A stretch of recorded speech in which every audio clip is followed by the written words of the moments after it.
Hi everyone, welcome back. It's Melissa and today I'm going to be talking about some new palette releases, and there are certainly a ton that are out, a whole bunch that have been sneak peek that are coming out.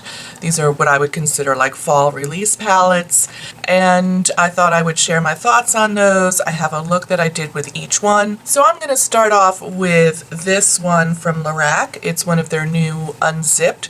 They released a whole trio of palettes, and they're all like new unzipped, and this one is the Mountain Sunset palette.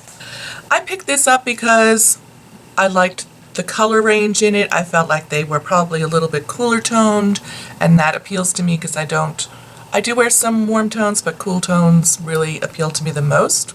And I really quite liked this. Haven't heard much about these, and I suspect it's because maybe Lorac hasn't paid to take any influencers on any fancy trips to promote this. Yeah, I said that. More on that later. So I used Ametrine and Smoke Signal on my lid, and then in my crease I have Earth and Graphite, just kind of layering those and blending them in. And I did use a little bit of this stone color. I did put this under my brow bone, and oh my gosh, that was very, very sparkly, too shiny. I had to wipe a lot of it off. That's this one here. So in terms of the formula for this little palette, I think it's nice. Some of them are a little powdery, but have really beautiful pigmentation. Most eyeshadows are a little powdery. Let's not get our knickers in a knot about that. And I thought they went on beautifully, and I thought they blended beautifully. And I think this little trio of new unzipped palettes are really pretty, and there's something there for everyone. And the next one is the Kat Von D Shade and Light Glimmer Eye Contour Palette. I will say that these two colors are almost identical. They're what I've swatched here and here. And just for comparison, the original Shade and Light up top, this is the shimmery one, and I can see where she really followed very similar in the shade range. So for this look, I predominantly used the middle section. Dusk on the lid, cinder in the crease, copper to deepen the crease, porcelain in the brow bone, which was a tiny bit too shiny, and onyx to define the outer corner and lower lash line. I was super excited about this. I really love the Kat Von D brand. I think she puts out some beautiful palettes. She's very thoughtful about what she puts out. She's not like cranking out a new palette every 6 weeks like some other brands that you just get like overwhelmed, and you know they're not going to be the quality that you've come to expect from that brand. You know, specifically I'm thinking of Too Faced. I think they have totally jumped the shark and are like collabing and cranking out new stuff all the time. It gets a little overwhelming, and to the point where I just like, the noise is too great, I just turn it off. I'm not interested. And the last palette I want to talk about is the Anastasia Beverly Hills Subculture Palette. I have to tell you, I was so excited for this palette. I couldn't wait for it to come out. I really love the Modern Renaissance palette, and when I saw the colors for the first time before they were released, I was like, whoa, these look gorgeous. They really spoke to me. I like when I open a palette and it inspires me. I own a lot of palettes, and so I'm really looking for something that's going to bring something different to the plate, and I was so excited about this. And then all these videos start cropping up, all these sensational videos, and I was like, what the heck is going on? And it was like one after the other, all bashing this palette like it's the worst thing that's come along. So I like backed off, and I'm like, I'm not going to buy it. Going back to it and looking at it, and when that happens, that's like my little voice going, you really want this? Why don't you get it? I finally went ahead and purchased it. Then I watched a video from the Beauty News group. If you're not familiar with them, I'm going to include a link to that video because I thought it was one of the most interesting reviews, if you will, about this palette, addressing, the powderiness, how quickly people hit pan on it, and, their their take on it, which was not positive. And I was like, crap, maybe I shouldn't have got it. But it was already in the mail. So then like the next day, our girl EmilyNoel, who I know she has a lot of fans out there, posted a whole palette video. I'll also include a link to that one in case you haven't seen it, in which she really gives a very balanced review on this palette. And I was like, you are my girl. You are my soul sister. She gets me. And I think she really hit the nail on the head when she said that she felt like it was influencers influencing each other. I totally agree. I think it was the hot video to make, bashing this palette and talking about how bad it is.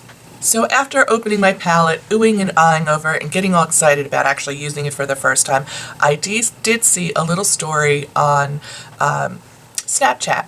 And it was either Allure or one of those like beauty type Snapchat channels. And one of the things they talked about were if you don't want to go ahead and get the new Subculture palette because you're concerned about whatever, here are some options. And there were 2 drugstore palettes in there, but the third one was the Lorac Pro 3, which I happen to own. So they're not exact matches, but there's definitely a lot of the same similar like fall inspiration in this palette that's in the Subculture palette, like this dark green color and some of these like jewel dark tones, mostly this end of the palette. You know, I'd throw that out there. You may already own this and you go, heck yeah, I don't need this. I'm just gonna bust this baby back out and give it a little bit more love. So I thought it might be interesting for you to see how my palette looks after using it, what like one normal use is. So I didn't hit pan on anything. Just saying. I think I got a really beautiful fall eye look out of this. Did I find them hard to work with? No, I didn't. Are they a little powdery? Yes. Was there some fallout? Yes. If the colors don't speak to you, obviously this is not something that you should be picking up. There are so many new palette releases that people are going crazy over, and I just wanted to chat about a couple of them as I wrap up this video.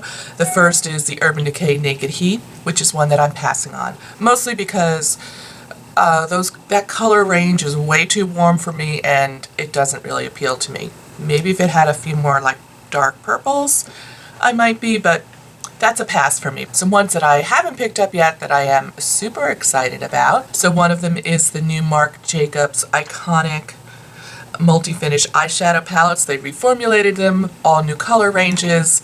There's some gorgeous palettes there. The next one is a release from Kevin Aquan. It's called the Making Faces Beauty book. And it's a palette that is supposed to coordinate with all the looks that are in his book, the Making Faces Beauty book.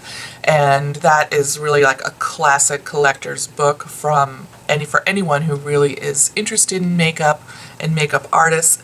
And this, I think, might be a really interesting palette to play with.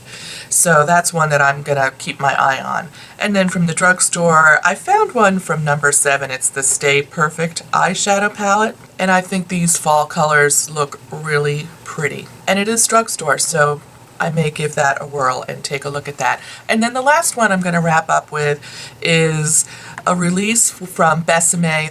They are collaborating with Disney, and they're doing a Snow White collection. And this has multiple pieces to it. It has a big palette. I also think it has a smaller palette, and it has a whole shade range of lipsticks. That shade range of lipsticks looks fabulous. So I really would be interested to know what new palettes you've picked up, which ones you're really like the most excited about, which ones you're keeping your eye out on for, you know, the big Sephora sale, or you're thinking about picking up. You know, share with me. I'd like to know if there's anything that made your list that hasn't made mine. I'd like to know what you guys are interested in. If you've been watching this video and you're going, huh, which palette has she been wearing? This is the palette I've been wearing. I love it. Thank you so much for joining me today, and I will see you real soon in my next video. Take care. Bye.